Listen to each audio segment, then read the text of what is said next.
everyone, I'm Sarah, and this is BudgetSew, where we create stylish, fashionable looks as inexpensively as possible.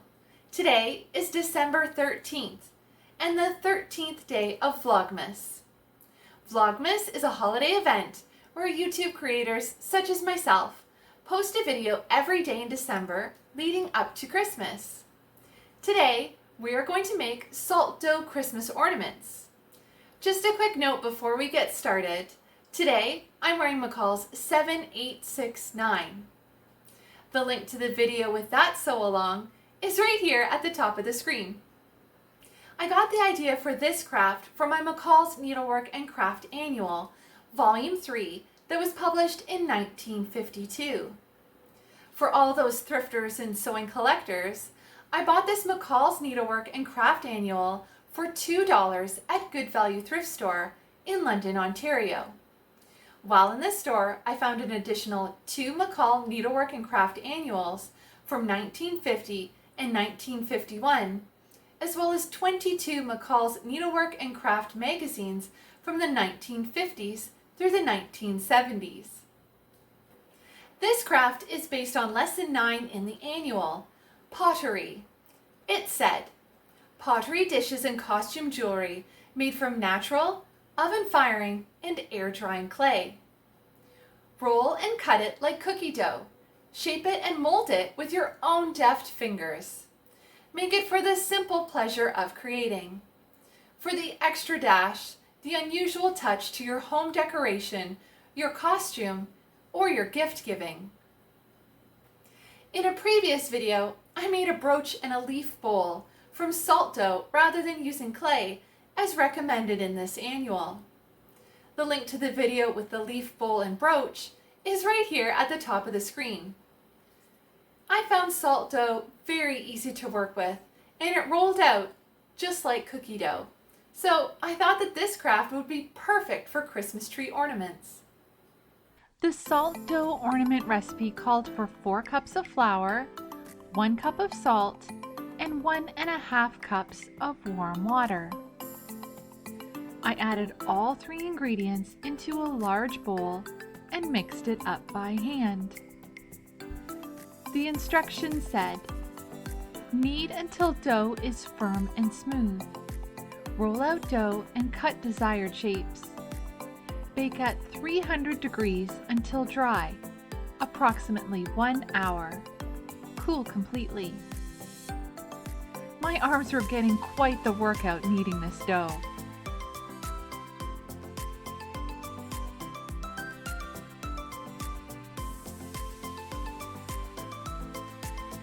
I found that there wasn't quite enough water in the recipe, so I added a small amount so the ingredients could be kneaded. Don't add too much water or it will be too runny. A little drop goes a long way. The kneading used a lot of arm power.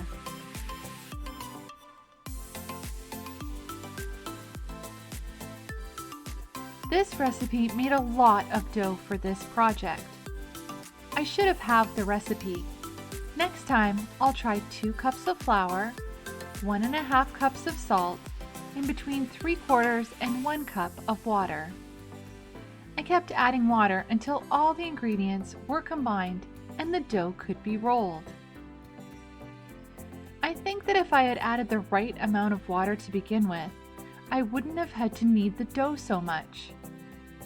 The muscles in my arms were so sore after it all, but it was worth it. Then I enlisted Brad's help, who rolled out the salt dough. He started rolling it out on the plastic tablecloth, but it kept sliding around the table. We ended up removing the tablecloth and working directly on the table so the salt dough was easier to work with.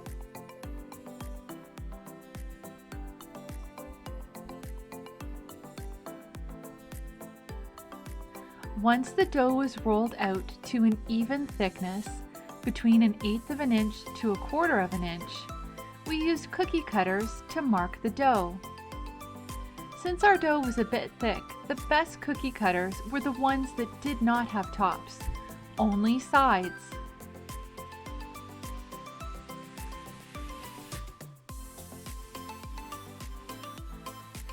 I bought the clear cookie cutters with the green edges at Dollarama, a Canadian dollar store. I bought them in a set of 3 that included a gingerbread man, a Christmas tree, and a star.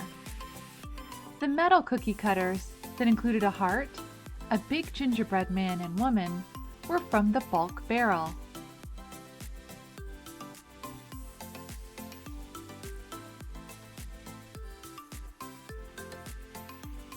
We removed the excess dough from around the edges and dumped it back in the bowl to be rolled out again. Since we worked directly on the table, the dough tried to adhere itself to the table, so using a slotted lifter, we scooped them up and onto the cookie sheet.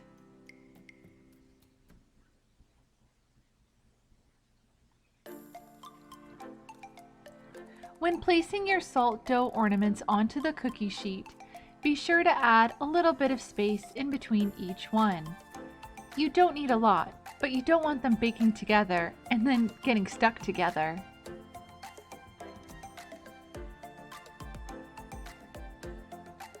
The red and green cookie cutters with tops were used only once for this project because they didn't cut all the way through. These cookie cutters were Brad's mother's, and she used them for shortbread cookies for his family when he was a child. Then, using a metal straw, I poked a hole in the top of each of the ornaments so that a string or ribbon could be threaded through so that it could be hung off the Christmas tree.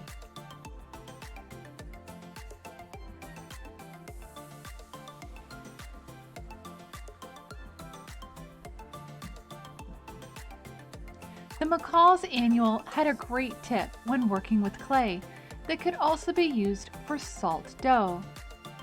It recommended that when rolling out the clay to use sticks as guides for a uniform thickness. This would guarantee the perfect depth to your ornaments.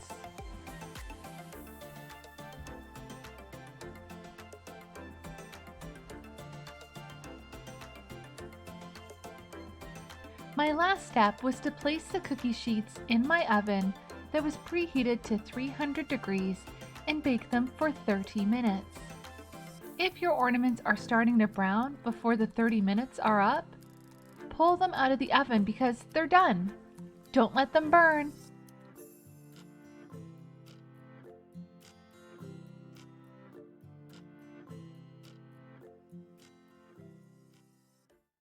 Before I continue with the salt dough Christmas ornaments, please like and share this video with your friends and family. I would love to help others sew and refashion on a budget and troubleshoot their favorite patterns. I also love sharing the treasure that I find at thrift shops.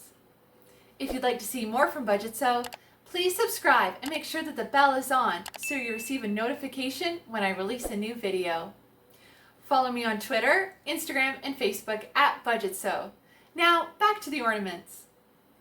My next step was to paint the ornaments. My mom wanted to try her hand at spray painting, so I picked a red paint that I thought was a good color for Christmas. It was not. When my mom painted the first gingerbread man, it looked like he was laying in a pool of blood. It was horrible. On the right, Blondie Bear wanted to know what the fuss was about.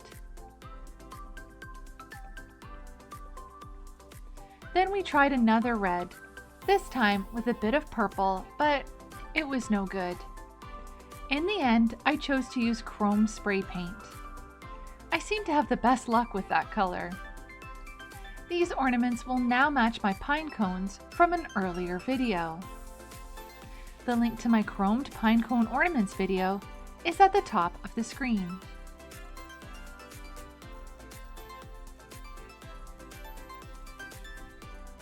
My mom had so much fun spray painting the ornaments. We used Krylon Premium Original Chrome Spray Paint to cover my salt dough ornaments.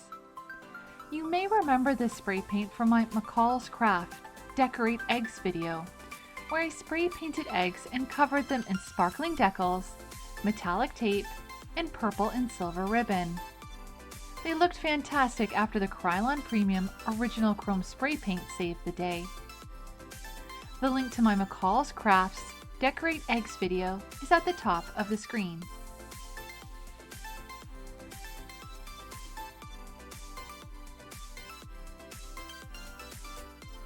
I stored my ornaments in a shoebox on top of the fridge until I was ready to paint them because Blondie Bear thought they smelled so good.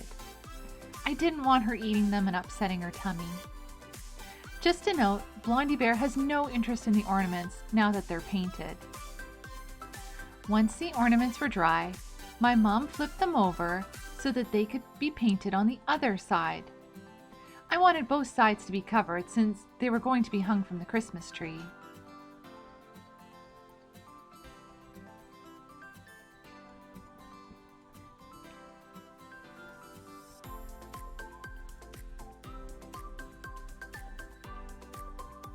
I didn't buy this spray paint, but rather my dad was kind enough to give this unused can from his supply. He didn't need it anymore and he didn't want it to go to waste.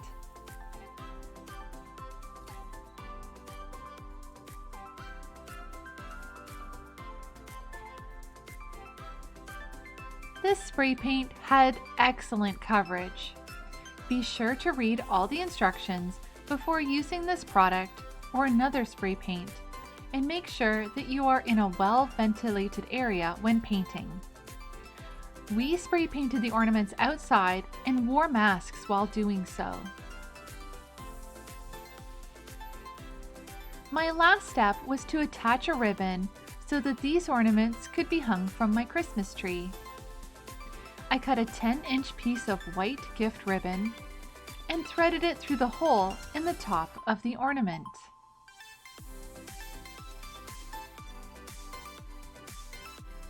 Then I evened up the ends and knotted them together, and then angle cut the ends for a finished look.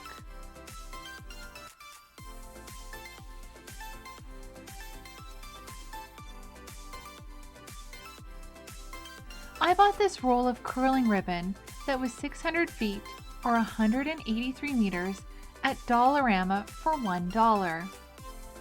I bought this ribbon for birthday and Christmas gifts, and it was perfect for this craft.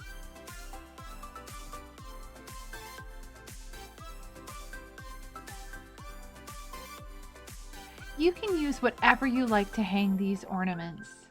Decorative ribbon, string, fishing line, or lace seam binding. The possibilities are endless.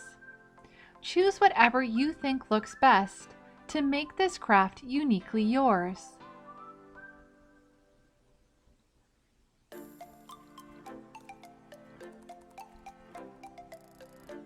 I hope that if you chose to paint your ornaments red, that they didn't turn out like my gingerbread man. I was so shocked at how bad it looked. It didn't even look any better when it dried. I was so glad I had some chrome spray paint left over. It saved the day again.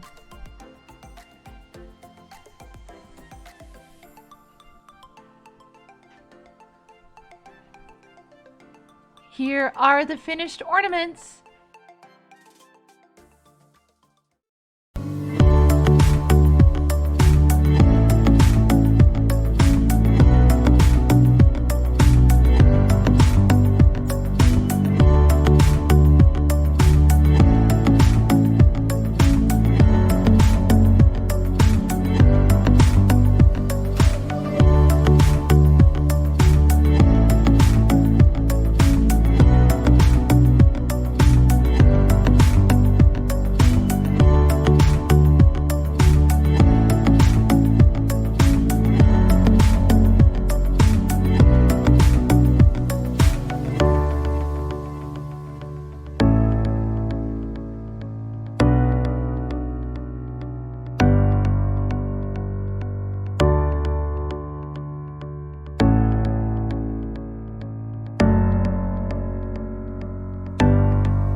making salt dough Christmas ornaments with me.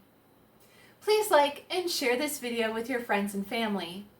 I love sharing my new, vintage, and out-of-print sewing patterns, and my tips, tricks, quick fixes, and even my mistakes when sewing along with you.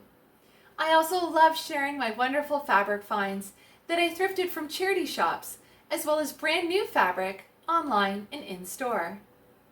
If you'd like to see more from BudgetSew, please subscribe and press the bell so you receive a notification when I release a new video. If you'd like to stay up to date with BudgetSew, follow me on Twitter, Instagram, and Facebook at BudgetSew. Thanks for watching. See you next time.